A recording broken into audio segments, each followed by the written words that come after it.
Welcome to human rights media.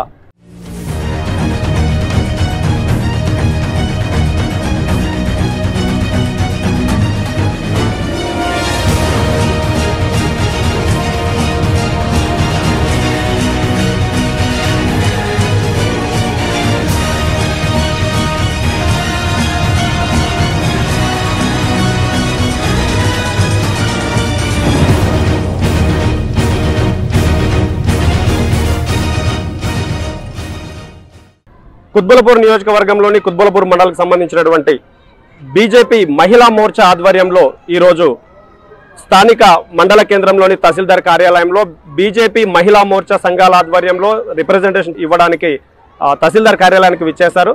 అయితే ఈ సందర్భంగా రాష్ట్ర జనరల్ సెక్రటరీ సుధా పటేల్ గారు కూడా ఇక్కడే ఉన్నారు. వారిని అడిగి మరి మహిళా సమస్యలను కాంగ్రెస్ ప్రభుత్వం ఏ విధంగా విస్మరిస్తుంది, ఎటువంటి చర్యలు తీసుకోవాలనేటువంటి ఆలోచనతో వీళ్ళు రిప్రజెంటేషన్ తహసీల్దార్ గారికి ఇవ్వడానికి వచ్చారనే విషయాన్ని మనం వారిని అడిగి తెలుసుకుందాం. నమస్తే అండి. నమస్కారం అండి. ప్రస్తుతం మీరు ఈ మండల కార్యాలయానికి విచ్చేసి తహసీల్దార్ గారికి ఇచ్చినటువంటి రిప్రజెంటేషన్ యొక్క ప్రధాన ఉద్దేశం ఏమిటి?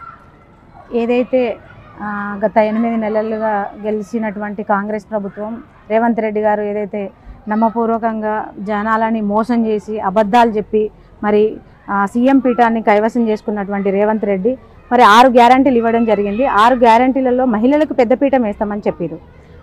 దాంట్లో నుంచి 3 గ్యారంటీలు మహిళలకు సంబంధించే ఉన్నాయి. ఒకటి ఉచిత బస్సు అన్నారు, రెండోది 2500 ప్రతి మహిళకి అందిస్తాం, ఇంట్లో ఉన్న వాళ్ళకి బయట పనిచేసే వాళ్ళకి ప్రతి ఒక్కరికి 2500 అందిస్తామని చెప్పడం జరిగింది. అదేవిధంగా మహిళలకి కళ్యాణ లక్ష్మి ఇంతకుముందుకు ఇచ్చేదాని కింద వీళ్ళు తులం బంగారం ఇస్తా అన్నారు. దాని తర్వాత 18 సంవత్సరాలు నిండినటువంటి అమ్మాయిలు ఎవరైతే ఉంటారో వాళ్ళకి స్కూటీలు కూడా అందజేయడము, అదేవిధంగా వాళ్ళకి స్టూడెంట్ కార్డు ఒక 5 lakhs గ్యారంటీ కార్డు అది కూడా అందజేస్తా అన్నారు. ఒక ఉచిత బస్సు అనేది తప్ప మిగతా ఏది కూడా మనకి మహిళలకి సంబంధించి ఏ గ్యారంటీ రాలేదండి. అయితే ప్రతి సందర్భంలో ఉప ముఖ్యమంత్రి గాని ముఖ్యమంత్రి గాని అనేక కార్యక్రమాలలో మేము ఇచ్చినటువంటి హామీలు ఏవైతే ఉన్నాయో వాటిని ఇప్పటివరకే మేము అమలు చేశాము, 90% హామీలన్నీ కూడా మేము ముందుకు తీసుకెళ్లామని అంటున్నారు కదా. మరి 90% హామీలలో మీరు చెప్పినటువంటివి లేవా? ఎక్కడిచ్చారు? ఎందుకంటే ఇప్పుడు మహిళలు మనతో పాటే ఉన్నారు. వీళ్ళని కాకుండా బయట వాళ్ళని మీరు ఎవరినైనా సరే మీరు ఒకసారి వెళ్ళి జనాలని వాళ్ళ గలం ఏంటి అనేది ఒక్కసారి మీరు అడిగితే తెలుస్తుంది. 2500 ఇప్పటివరకు మన అప్లికేషన్స్ తీసుకోవడమే కానీ ఇంతకు అప్లికేషన్స్ ఎక్కడ పోయినాయి ఎక్కడున్నాయి అనేది కూడా మనకి ఇంతవరకు దాని గురించి తెలియదు. ఇప్పటివరకు ఎలాంటి జవాబు కూడా దానికి సంబంధించి ఇవ్వలేదు. మనం చూసుకుంటే ఏదైతే వాళ్ళు గవర్నమెంట్ ఫామ్ చేసిన 2 నెలల తర్వాత అప్లికేషన్స్ తీసుకోవడం జరిగింది. రేషన్ కార్డు అని చెప్పేసి 2500 అని చెప్పేసి మన ధరణి పోర్టల్కి సంబంధించి ఇవన్నీ కలిపి ఒకటే దాంట్లో వాళ్ళు మెన్షన్ చేసి అప్లికేషన్ తీసుకున్నారు. ఆ application forms Balanagar flyover bridge పైన మనకు ప్రత్యక్షం అవ్వడం జరిగింది. అంటే వీళ్ళు ఎంత అజాగ్రత్తగా ఉన్నారనేది వాళ్ళ గవర్నమెంట్ని చూస్తేనే అర్థమవుతా ఉంది.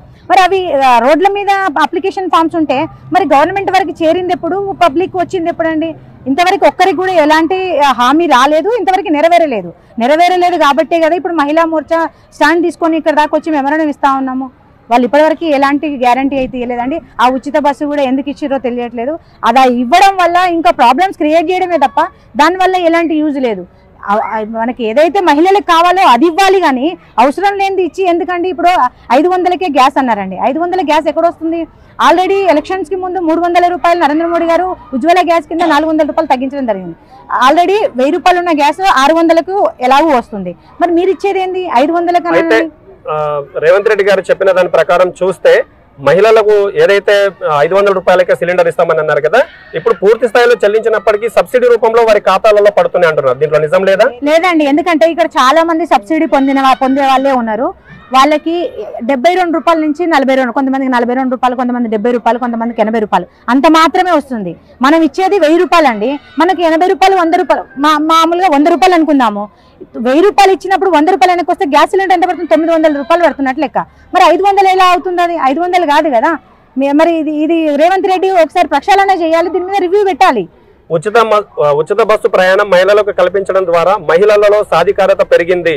మహిళలు చాలా ఈజీగా తేలికగా ఒక చోటు నుంచి ఒక చోటికి ఉద్యోగాల విషయంలో కావచ్చు, వారి వ్యాపారాల విషయంలో కావచ్చు వాళ్ళకి స్వావలంబన కలిగింది అనేది కాంగ్రెస్ ప్రభుత్వం అంటున్నటువంటి మాట. దీన్ని మీరు ఎలా చూస్తున్నారు? ఉచిత బస్సు ప్రయాణం అనేటువంటిది మహిళలకు అంతగా యూజ్ అనేది లేదని అనుకుంటున్నారా?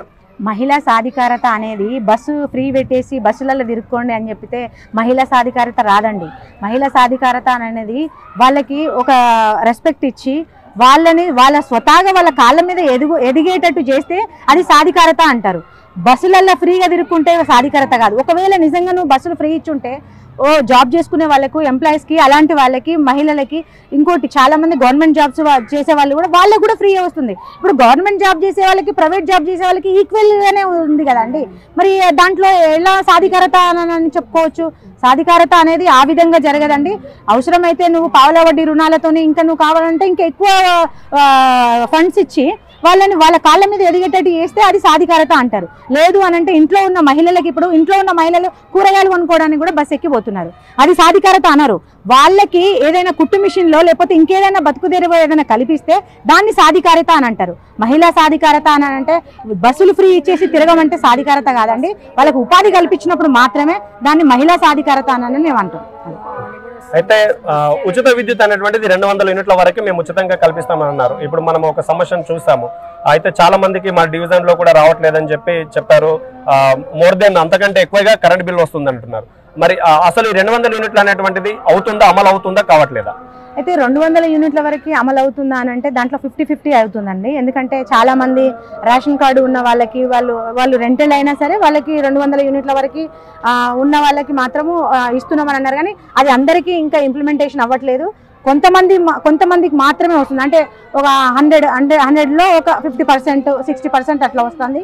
అది కూడా ఒకసారి కరెంట్ డిపార్ట్మెంట్ తోని వాళ్ళు ఎవరైతే ఉన్నారో వాళ్ళని కింది స్థాయిలోకి పంపించి అదొకటి ఒకసారి రివ్యూ చేయించి దాని మీద కూడా ప్రక్షాళన చేస్తే బాగుంటది రేవంత్ రెడ్డి గారు అని కోరుకుంటాం. కళ్యాణ లక్ష్మితో పాటు కాంగ్రెస్ ప్రభుత్వం 6 గ్యారంటీల హామీలలో చాలా స్పష్టంగా చెప్పారు కదా, మేము ₹1,00,000తో పాటు తులం బంగారం కూడా ఇస్తామని. ఇప్పటి వరకు అది అమలు కాలేదు. మరి దీనిపైన మహిళలు ఎటువంటి ఆగ్రహాన్ని చూపిస్తున్నారు? అదే అండి, ఇప్పుడు మహిళలకి ఏంటి అంటే బంగారం అనేటప్పటికీ మహిళలకి చాలా మక్కువ. అది దాని వల్లనే చాలా మంది ఓట్లు వేయడం కూడా జరిగింది. ఇప్పటి వరకు ఎవరికి కూడా ఈ ₹1,00,000 అనేది కానీ తులం బంగారం కానీ ఇప్పటి వరకు ఇచ్చిన పాపాన పోలేదు. ఏదైతే చెప్పి ఓట్లు వేయించుకున్నారే తప్ప ఇప్పటి వరకు ఇంప్లిమెంటేషన్ జరగలేదు. ఇప్పుడు మేము ఇచ్చిన మెమరాండంలో దీన్ని కూడా వన్ ఆఫ్ ద పార్ట్గా మేము మెన్షన్ చేయడం జరిగింది. ఇప్పటి వరకు ఏ మహిళకు కూడా ₹1,00,000 కానీ తులం బంగారం కానీ అందలేదు. మరి అది కూడా తక్షణమే అందే విధంగా ఎంఆర్ఓ గారిని కోరి మరి వాటికి సంబంధించి మరి ఇప్పటి వరకు 8 నెలల నుంచి ఎంతమంది అయితే ఆడపిల్లలు పెళ్లిళ్ళు చేసుకున్నారో మరి వాళ్ళందరికీ కూడా ఇవ్వాలి. ఎందుకంటే వీళ్ళు ఇంప్లిమెంటేషన్ చేసేటప్పటికి అప్పుడు ప్రజెంట్ ఉన్న వాళ్ళకే ఇస్తాము, దానికి ముందు జరిగిన వాళ్ళకి ఇవ్వము అని అంటే కుదరదు. ప్రతి ఒక్కరికి కూడా ఆయన ఎప్పుడైతే సీఎం పీఠాన్ని చేజెక్కించుకున్నారో అప్పటి నుంచి జరిగిన మహిళా వాళ్ళందరికీ కూడా ఖచ్చితంగా ఈ ₹1,00,000 తులం బంగారం అందించాలి. లేదంటే మేము మా మహిళా మోర్చా నుంచి దీనిపైన ఖచ్చితంగా మేము ఉధృత చేస్తామండి. भारत माता की भारत माता की जय बीजेपी कांग्रेस कांग्रेस कांग्रेस रेवंत रेड्डी कांग्रेस कांग्रेस जय बीजेपी जय बीजेपी जय महिला मोर्चा महिला मोर्चा महिला मोर्चा। ఇది ఈ రోజు ఇక్కడ ఉన్నటువంటి పరిస్థితి. తహసీల్దార్ కార్యాలయానికి విచ్చేసినటువంటి బీజేపీ రాష్ట్ర మహిళా మోర్చా జనరల్ సెక్రటరీ సుధా పటేల్ గారు తన మాటల్లో చెప్పడం జరిగింది. కాంగ్రెస్ ప్రభుత్వం అధికారంలోకి రావడానికి ఇచ్చినటువంటి హామీలు నెరవేర్చడంలో పూర్తిగా విఫలమైందని, తక్షణమే రేవంత్ రెడ్డి దీనిపైన చర్యలు తీసుకొని ఇక మీదటనైనా మహిళలకు ఇచ్చినటువంటి అన్ని హామీలను కూడా సకాలంలో నెరవేర్చి మహిళా సాధికారతకు తోడ్పడాలని చెప్పి వారు కోరడం జరిగింది.